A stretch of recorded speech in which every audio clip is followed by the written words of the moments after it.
تفاصيل القبض على المتهمين: الشاب إسلام لبسوه بدلة رأس وعملوا له زفة في الشارع بالقليوبية في عز النهار. فيديو يثير غضب شديد جدا جدا على السوشيال ميديا. تعالوا مع حضراتكم نشوف التفاصيل، بس في الأول كده لايك الفيديو، اشتركوا وفعل الجرس من كلمة الكل عشان خاطر يوصلكم الجديد والترند.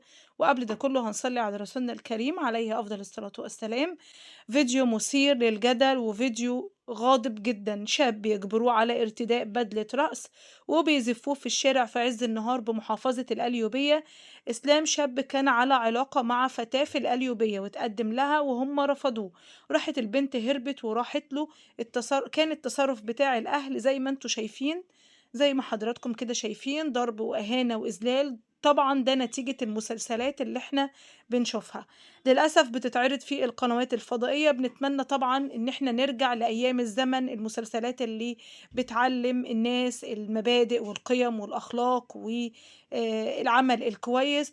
وطبعا حتى لو الولد كان غلطان كان في حلول أفضل بكتير جدا جدا من الضرب والإهانة، لأن طبعا الشاب ده ليه أهل وليه أب وأم. طبعا كان رد فعل الشاب كان غضبان جدا، بس طبعا هم ما سمعوش ليه. بس هم اعتدوا عليه بالأسلحة البيضاء. والده اللي هو عنده جلطة أصلا وما قدرش برضو عليهم ولا قدر ان هم يسمعوه.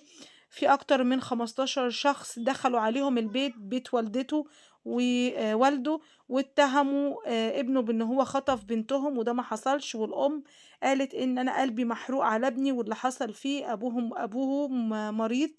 اخواته الاتنين كانوا في الشغل، ولادي مش بتوع مشاكل، بهدلوا ابني وكانوا عايزين يولعوا في البيت.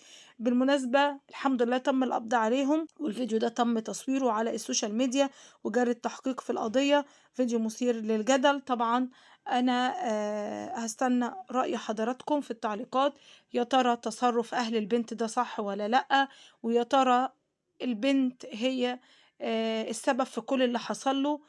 يعني عايزين نسمع رأيكم في التعليقات كده. وانتهى الفيديو مع حضراتكم لحد كده، ومع السلامة.